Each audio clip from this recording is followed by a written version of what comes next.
আসসালামু আলাইকুম। একাদশ দ্বাদশ শ্রেণীর আজকে কমপ্লিটিং এর আরেকটা রুলস দেখাবো। সেটা হচ্ছে অ্যাজিভ এবং অ্যাজ দো যে রুলসটা আছে, আগে থেকে বলে রাখি, অ্যাজিভ এবং অ্যাজিভ বা অ্যাজ দো যুক্ত যে সেন্টেন্সগুলো আছে, এই সকল সেন্টেন্সের ক্ষেত্রে আমরা কমপ্লিটিং করার সময় সাবজেক্ট প্লাস ভার্ব টু বসাবো। তোমরা শুধু এতটুকু মনে রাখলেই হবে। দেখো আমি দেখাচ্ছি তোমাদের। অ্যাজিভ বা অ্যাজ দো যুক্ত যেই কমপ্লিটিং সেন্টেন্সগুলো আছে, এগুলো যখন আমি তোমার কমপ্লিটিং করতে যাব তাহলে কি হবে? সাবজেক্ট প্লাস ভার্ব টু হবে। কি হবে? Subject plus verb two. দেখো, হি টেলস দ্য ম্যাটার, সে কথাগুলো এমন ভাবে বলে যে নাকি সে অনেক কিছু জানে। তাহলে তো আমি এটা জানতেছি না যে এখানে তোমার কি হইবে। আমি কি জানতেছি? এই সকল বাক্যের ক্ষেত্রে কি করবা? যেমন সাবজেক্ট কিন্তু দেওয়াই আছে। সাবজেক্ট এখানে কি আছে? আগের ভিডিওতে দেখো আমি দেখাইছিলাম সাবজেক্ট কিন্তু দেওয়া ছিল না। আমরা কি করছি? উই বা দে লিখছি, কিন্তু এখানে দাও সাবজেক্টটা কি দেওয়াই আছে। তার মানে কি এখানে সাবজেক্ট কি হইব? কি? দেখো, he tells the matter as if he, সে জানে, সে জানে। যেমন জানা ইংরেজি কি? নো। এটা আমি কি লিখতেছি? নো।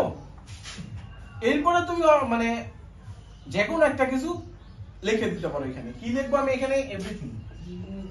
he knew everything। এইখানে এই বাক্যটার দিকে খেয়াল করো।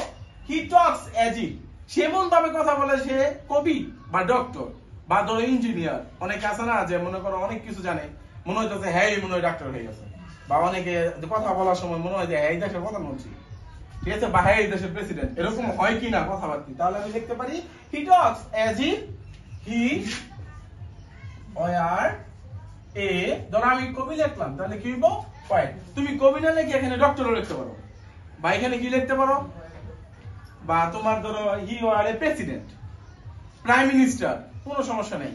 কারণ তার কথাটা মনে হচ্ছে যে প্রাইম মিনিস্টারের মতো, তার কথাটা মনে হচ্ছে যে প্রেসিডেন্টের মতো। তার মানে দেখো, হি বিহেভড অ্যাজ দো, অ্যাজ ইফ এবং অ্যাজ দো একই অর্থে ব্যবহার করা হয়, ঠিক আছে? তার মানে কি? এটাও subject plus verb two.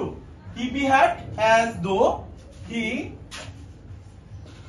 War a doctor, সে এমন আচরণ করে যে সে একজন doctor. Clear?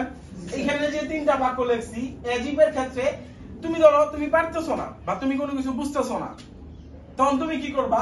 He knew everything, এই বাক্যটা মনে রাখবা।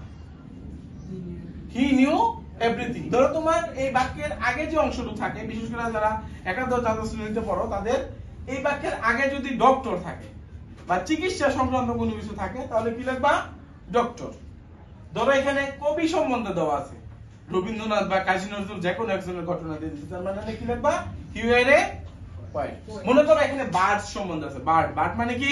পাখি, তাহলে এখানে কি লিখবা? হি ওয়ার এ বার্ড। ক্লিয়ার?